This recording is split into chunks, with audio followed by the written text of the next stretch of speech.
Good evening, guys. Today we are with Brandon Thomas. awesome brother. Thank Let's you for go, being my with us man. today. I'm so pumped to be here. Yes, sir. Welcome to the Journey to Billions podcast. This is a podcast where we highlight business owners on their way to make their first million or their first billion. So anything money, we are definitely interested in today. Let's So go. I'm looking forward to having a conversation with you. Yeah, man, dude, I'm so excited to be here. I mean, you've driven to some of my events, and it's time for me to give back and reciprocate that energy. And dude, I'm so pumped. I appreciate that. I appreciate that. I'm curious, how many hours was the drive today? Dude, it wasn't bad. I think it only took me an hour and a half to get here. I only Oh hit wow, one like 8 minute slowdown, and that was it. that's good. So it was a breeze. It's almost never like that. Yeah. Awesome. I love that. I love that. I love that. But tell the audience a bit more about yourself. Yeah, so I am a born and bred entrepreneur. I started a construction business whenever I was 18. We did some government contracts. And after doing that for probably 9 months to a year, you start to realize how hard it is on your body at that young of an age. And I was like, I got to go back to college. I got to figure this out. And that's what I did. I went back to college. I got my bachelor's and master's in accounting. And after doing that type of work for a while, it just the reverse effect of the body was more of Mm-hmm. like not being able to be around my family and friends as much because you're working 80-hour weeks some weeks and depending on where you are in the accounting field. Mm-hmm. And it kind of brought me back to my roots because whenever I was in college, I had an internship at a property management company. And they had probably like 64 doors, but I got to see the accounting side of it. Mm-hmm. And in that, I got to see how much they were bringing in, in cash flow, all of that. They were netting 55 grand around that in pure cash flow each month Wow. off of 60 some doors. Wow. Crazy. And so like I knew right then and there I had to figure out real estate. I had to know how to get into it in some capacity. So fast forward into 2018, 2019, I ended up getting my real estate license, which I usually don't recommend investors to go that route. I tell them to go the wholesaling route first to Mm-hmm. kind of learn a little bit of the real estate. But I think getting your real estate license is so important, and the fact that you start to learn how to view contracts and addendums and types of loans that are out there and different Mm-hmm. ways that home inspectors look at houses. Like you learn so much as a realtor that I started to emphasize that more and recommending people to go that route and at least understand the process. You don't have to be licensed, but understand how to read the contracts because wholesalers suck, man. They suck. They don't know how to read contracts. They don't know how to read addendums. They don't know how to be ethical in some capacity. Mm-hmm. So, yeah, man, that's my long story there. Wow. Wow. So, guys, this person that we are bringing on board today is someone that has done business through and through. Brandon is a pure expert when it comes to real estate. He's done multiple single families, also some multifamilies, and now he's bringing all that experience to you here today. So, Brandon, something you said earlier really caught my eye. You started first with entrepreneurship, Hmm. then you went back to school to Yeah, finish your degree. So, most people that I've talked to right now, when they start at that age, they just keep going. yeah. But you mentioned there were a couple of things that you were doing that I think like let's get more into that. So how was the experience as a very young person in this space of entrepreneurship, and what would you say is the biggest thing that made you go back? I mean, it was just the recognition of my body couldn't handle being a laborer Mm, essentially and a one man business of mm, doing, block work, roofing, framing, and all of that. You're not really building a long standing business solely until you start bringing in more people to start to leverage that and grow in those forms. mm. And to me, it was just like, I don't have this figured out just yet. I'm too young. Probably an excuse at the time, but it's like I'm too young. I don't know how to do this. Let me just go back to school. It was like the easy route for me at the time. And And how old were you? I was 18. 18. Yeah, Mm. So you will say back then you were more of a laborer than an entrepreneur. for sure. For sure. I mean, I would say the true like fire of entrepreneurship in me probably didn't hit until I was maybe late 20s, which is late to some people and early for others. Yeah, So, everyone has their own journey.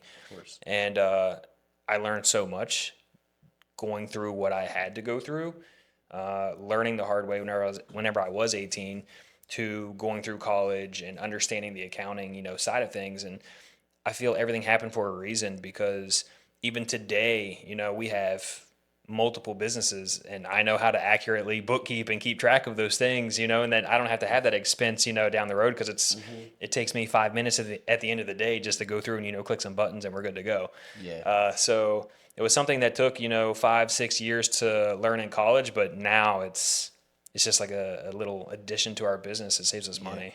It's a very, very valuable skill. Anytime I see someone in real estate from a finance or business background, I just like, darn. Like, yeah, Yeah. they definitely have an upper hand. Yeah, dude, I agree completely. Yeah. But walk me through that though. So you started off as a laborer versus entrepreneur. Yeah. Okay. And you say this is too much for my body to handle. I don't want to do this anymore. Yeah. You then go to college. So why specifically accounting out of the other hundreds of majors you could have studied? Why accounting? Yeah, so I was originally, I think, a finance major, and then I took a basic accounting class, and I kid you not, on the very first accounting class like that I took, the first test, I got 100% on it.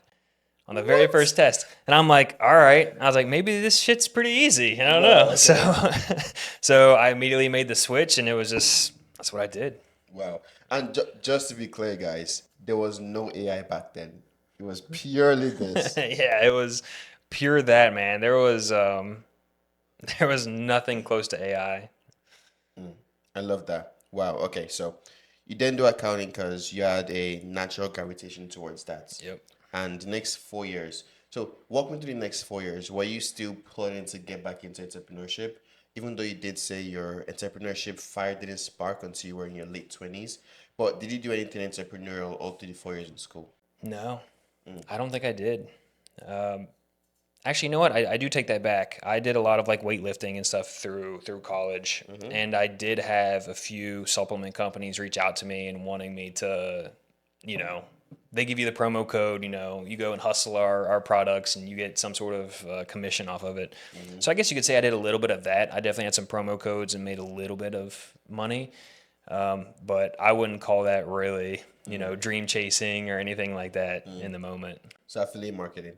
Yeah, that's all it was. Love that. Okay. Yeah. So, okay, you finish college and then you go start into the field of accounting. Yeah. You mentioned that with accounting was long hours. Like why specifically is it long hours? I've never heard that before. Yeah, so it's specifically public accounting, like these large, like Big Four accounting firms, KPMG, Deloitte, Ernst and Young, Price Waterhouse, and I worked for one of those firms.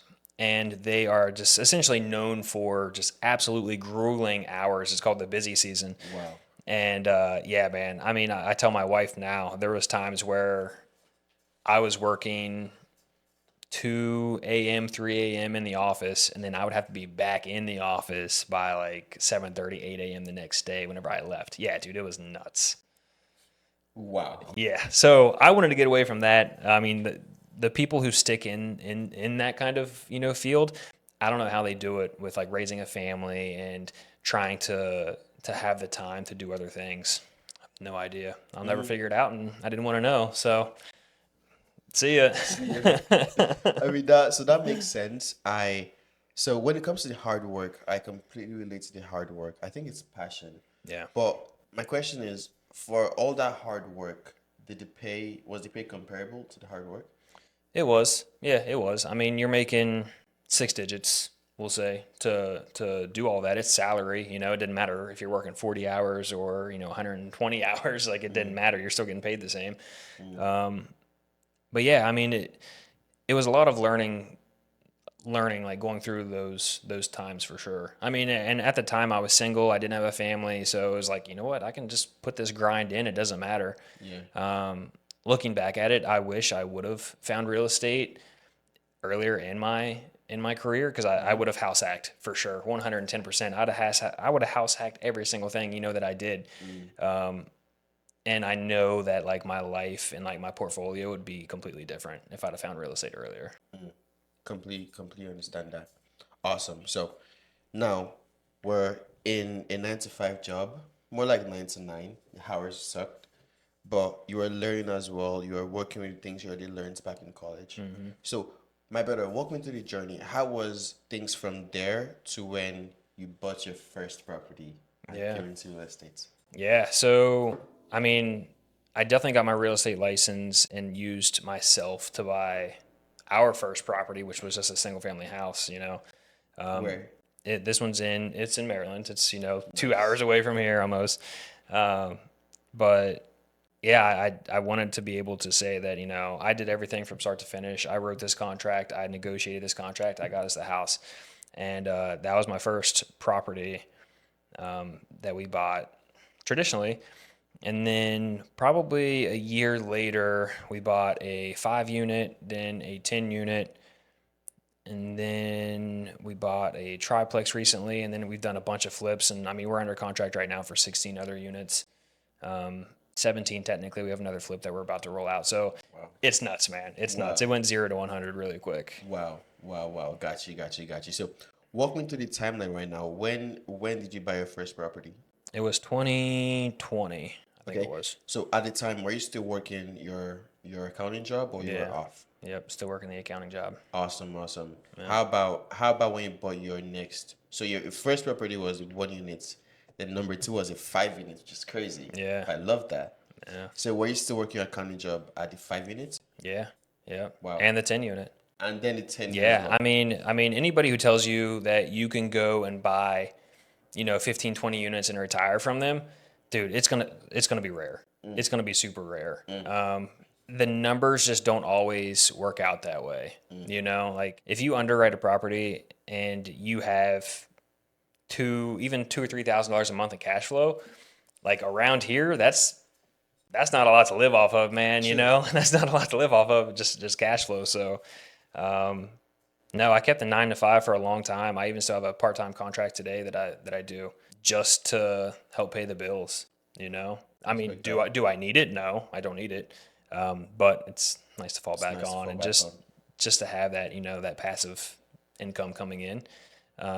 But right now, dude, we wholesale so much and we flip so much that it doesn't matter. I love that. So you bought your first property. This is 2020 around COVID. Yeah, during Awesome. COVID. During COVID. Yeah. Awesome. So when you became an entrepreneur full time, when was that?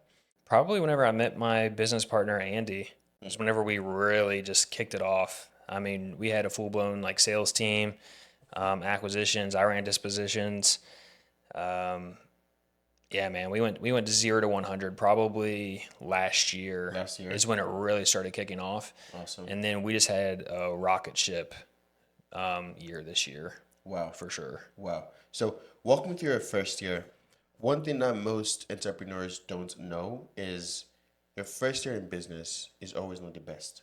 Yeah, It's always super hard because there are a lot of things you have to learn. You have to learn new systems, work with new systems, learn how to operate the entire team, learn how to do so many things while at the exact same time you're trying to make profit. yeah, So a mentor of mine once told me this. He said, "Heritage. One thing about entrepreneurship is you realize that you first have to become a different person before the business even picks up." yeah. So walk me through how hard would you say your first year was, and what are some things that you learned during your first year that were able to help you get to where you are right now? Yeah, so I'm going to say that it is different for everybody because the first year was kind of easy for me because I really wasn't taking it seriously. I had a 9 to 5 that I also had money coming in. So to me, it was like, I could do 5 or 6 deals this year and that's just all extra money to me. It was good. I could do one deal, I could do five. It didn't matter to me because I was still like learning in that phase at the same time. I would say it started to get more serious year 3 to 4 is when it really started to pick up because we started actually treating it like a business instead of a hobby. And that is whenever shit really started to like click. You know, once you start taking something more seriously and it's not a hobby anymore, and you're treating it like a business, like this is how you're going to feed your family. This is how you're going to put your kids through college. Like when you start treating it in that mindset, that was the switch for me, where we need to start putting just as much money as we make instead of in our pockets, just right back into the business. And so if you've read the book Profit First, that book right there like completely changed my mindset of how we started running our business. So we as soon as we get, an assignment deal come in from a wholesale deal that we did, we put, 35% like straight into like a tax account, but we have like a money market account, so we're getting like 4% interest like at the same time just sitting in there. And then we have like our operations account where we used to do PPC, PPL, pay for our systems, our monthly fees, whatever it is. And then what other accounts do we have? We have an EMD and like lending account where we do, Gator loans essentially, where we do short-term transactional funding as well. So like we have all these different pockets of how we do things, and we even have different bank accounts. And I hope everyone does this, but different banks accounts for each flip that we do. So if we go and get a hard money on a flip, then we want to make sure that whatever we are getting stays in that flip and not being used for other properties. And I see fix and flippers all the time, like just keep everything in one bucket. And it's, man, like from an accounting standpoint, like I'm going nuts. Like, how are you keeping track of all of this? And the realistic thing is they probably aren't. Wow. Okay. So at this point now, you've done how many flips? I don't even know. I don't even know. It's not much. It's not much. I love that. So right now, what would you say was the biggest lesson that you learned during the fix and flip? So I mean, more specifically, one thing I want to know is I want to know your horror story. Yeah. I want to know how the worst fix and flip project you've ever done was. Yeah. Like that horror, that nightmare story. I mean, everybody has one. I have one Yeah. already, and I'm fairly new to this. Yeah. So tell me, how what is your horror story? I mean, in the moment, you'll have like these bad ones, but then like 6 months goes by, or even a few weeks sometimes, and you're like looking back at it, and you're like, you know what, that really wasn't that bad. Um, like, I mean, I'm just trying to think. Like, we've had some terrible ones, but it's like looking back at it is like, you know what, it was bad, but it was like such a growth and understanding type of thing in the moment that you just don't realize it until a few weeks, few months down the road, and you realize like, man, that was such like a learning opportunity that we did right there. And now we know not to do that going forward. But man, I mean, there's been times where we've had properties that definitely an animal has broken into and has died inside the house. We've done man, dude, I don't know. I got so many of them that it's just like it's hard to think about it. We bought a farm one time where a guy had alpaca hair that was just stashed in one of the sheds, and I guess he used to sell it to like local places to do something with the hair, fur, wool, whatever it is. I can't remember, but I guess it only lasts so long after they shaved them, and it expires after a certain point. Like the hair, like actually like dies and like gets like weird, like I don't know, like melty kind of. I don't even know how to explain it. And so this shed was like just completely filled with this alpaca hair, and this is back when me and Andy were like just trying to figure things out and do things ourselves instead of leveraging other people. And I had to one by one pull these bags of alpaca hair out of the shed, and we ended up burning all the hair because we didn't have a dumpster at the time. And I was like, well, this is going to be the quickest way to do it. And I already had a shed I had to burn, a different shed that I had to burn. So I just burnt Wow. this hair, and the entire valley that we were doing this flip just smelled like burnt hair. Wow. Just terrible, man. I Wow. felt so bad for the neighbors. Wow. So that definitely is a unique one. I've never heard alpaca hair. Yeah. Awesome. Awesome. Awesome. Alpaca hair. Yeah. Got you. So looking back at all that right now, from your first year up until right now, if there is one advice you could give to any single person watching this that is trying to get into real estate, trying to get into fix and flipping, what would that advice be? Find a mentor. Find a mentor that's actually doing fix and flips and not just pretending to be on social media. Straight up. Like I see it all the time. I feel like uh, there's more people out there trying to be the next big social media face by leveraging other people that are actually doing shit in this business, and people are following them and they aren't actually doing shit, you know? True. Like get a mentor that's actually doing shit, you know? Doing flips, doing multiple flips, doing, a dozen flips, in a few months. Get with those people, man. Learn, soak it all up, and then go out and do it yourself because you're always going to have that mentor to fall back on. True. If you need some sort of lending product, like they're going to know. If you need contractors, they're going to know. If you're in a tough situation, like they'll know how to get you out. The social media gurus are not going to know how to do that. Very true. Very true. I think with this day and age right now, we're at a point where the people are focusing more on getting known as opposed to still doing hard work. Yes, nailed it. Still Nailed doing it. hard work. So with my case now, I started real estate when I was in college. My goal was to buy my first property in college. And that was a goal I got when it's actually funny, social media. You look online, see these 20, 21-year-olds moving to new apartments. And I asked myself, like, what's the joy in moving into an apartment where you don't own the property? Yeah. All you own is the lease. Like, all you own in an apartment is a piece of paper. Literally a piece of paper. So I was like, there has to be more to life than this. So my goal then became to buy my first property, and I ended up buying my first property before I finished college. But what I was trying to bring out from this story is when I bought my first property, I made so many mistakes, so many mistakes. Matter of fact, it had no roof. The property had no roof. I tell the story all the time. Like the bad thing wasn't that it had no roof. The bad thing was I didn't know it had no roof. And literally there was just a plastic covering, like the shingles itself Yeah. were not on there. So I bought the property. The next day I stepped back. I was like, yes, I own the property now. I mean, it was piece of shit condition, by the way. It was horrible. Yeah. Look. The inside was horrible, but I knew all that. But I stepped back and I was like, I bought this property today, and I looked at the neighbor's roof. It looked nice, and mine just looked like crap. And I was like, something looks weird here because it was a townhouse. I then looked at the property right next to it, and that also looked good, the roof. And then I called a couple of people, and they're like, "Yeah, but your roof has no shingles." I'm like, "Nice. Do we need shingles?" That was my next question because I really knew nothing. So I really see the value of getting a mentor. Yeah.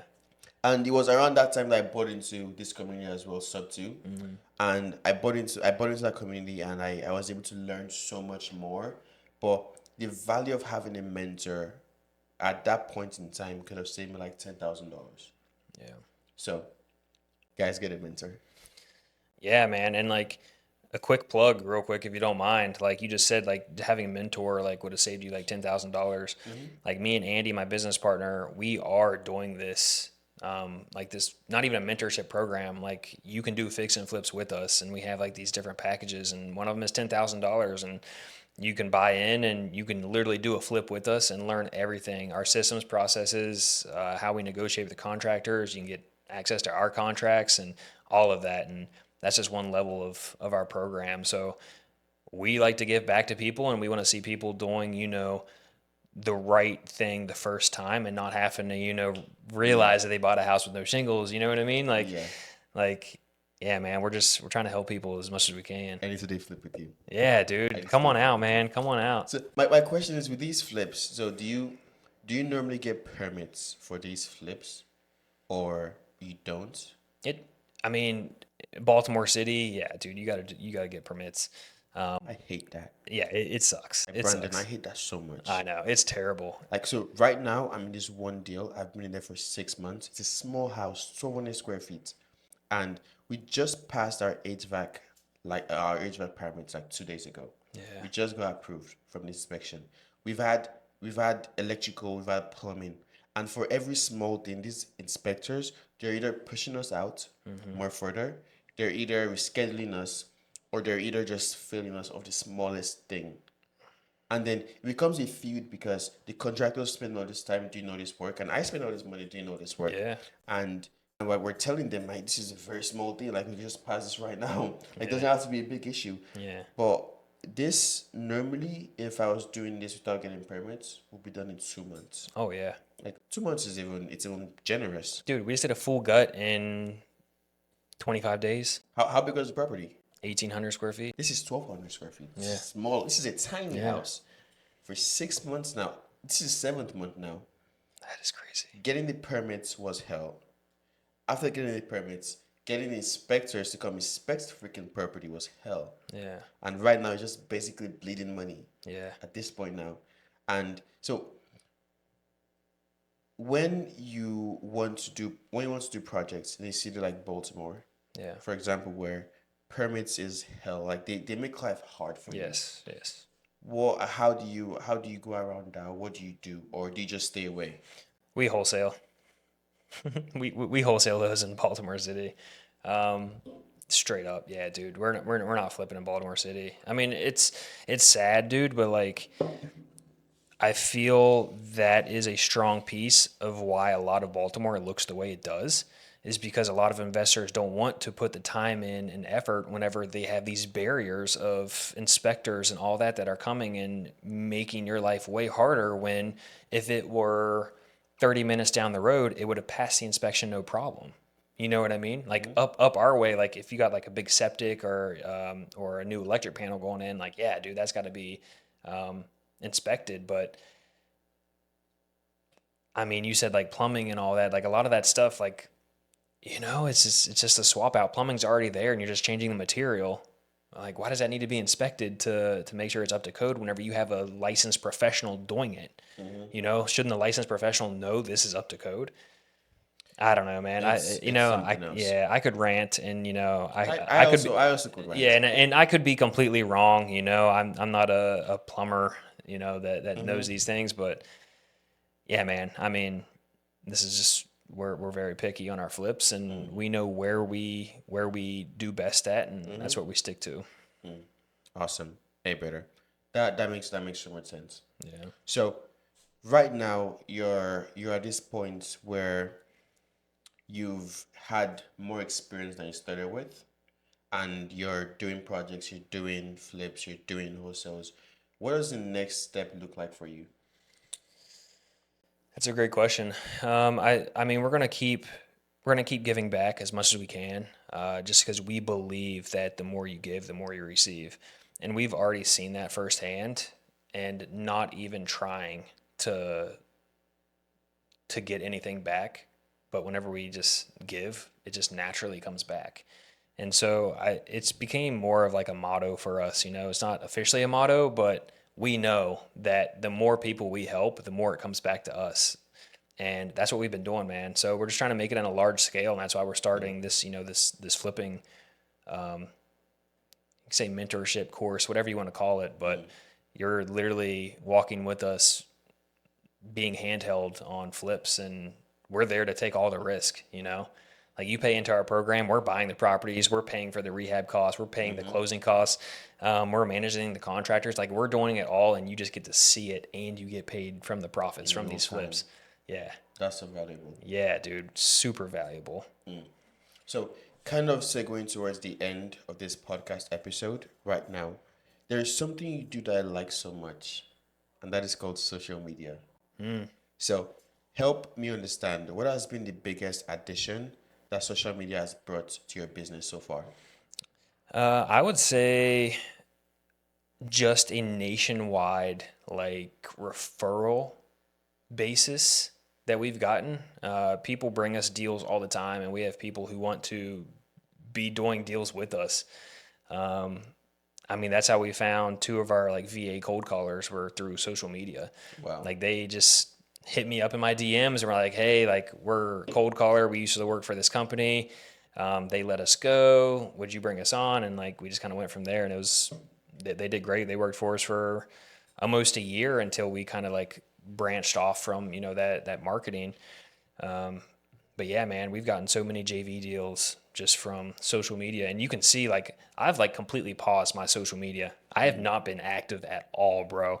Like I am on social media, but I haven't posted in months. Why? I just I haven't had a need to, you know. So my goal is to start like ramping it back up and getting there, but I am like a roller coaster with social media, man. Like I whenever I'm like up here like high rolling, man, like you'll see videos from me every single day. But to where I was at just a low point in my social media and I just don't feel I don't know if it's motivated or what it is, but to me I'm just in a down point and I don't want to post and I just wanted to take a break, and that's exactly what I'm doing. You know, I'm just not doing the daily posts like I used to do. I used to do these daily stories where I go through and talk about everything that I accomplished that day, and I just, you know what, I need to just focus on myself right now, focus on the business, and I'll pick it back up here shortly. So, in the meantime, what other marketing channels have you been using? Dude, it is almost word of mouth. Like we get so many people just referring business to us. We also do PPL and PPC, but it is probably 80% at least people just referring us, family members who have a house to sell or someone who's going through some sort of probate issue where their father just passed away. And I mean, we just got like a portfolio of houses essentially that way. So, yeah, man, it's been nuts on our end. Got you, got you. I mean, if that works, I'll simply just say keep doing that. Yeah, Really. yeah. But one thing I've seen is that the fastest way to grow from zero to, like, let's say zero to your first $100,000, as always, no, the fastest leverage towards pulling from zero to $100,000, as always in social media, to be able to grow fast.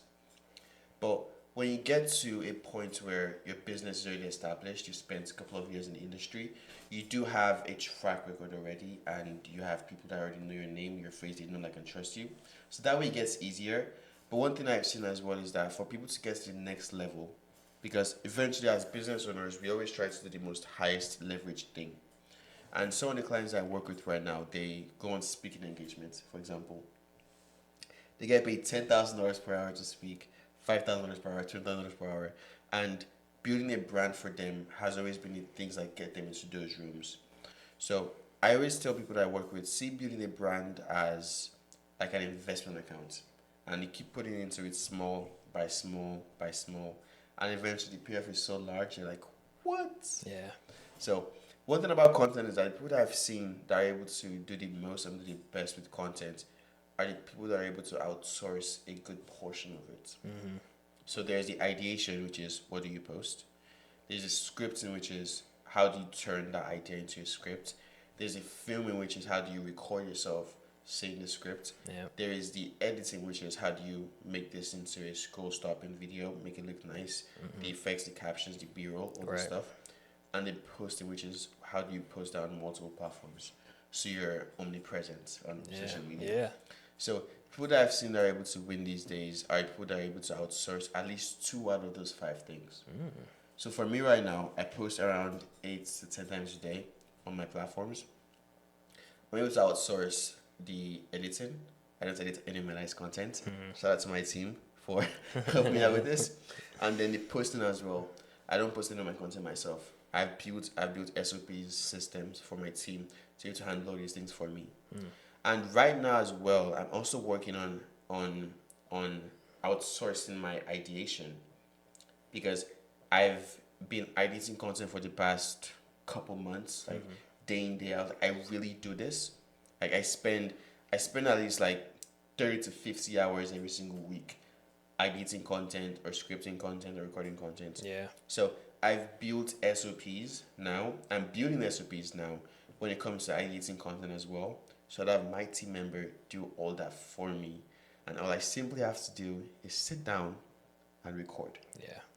So the people that are able to win, like the Alex Moses, the Pace Morbies, the people that are able to have all these systems in place to have all this content coming up for them, such that all they focus on doing is just being the face. Yeah. That's the best.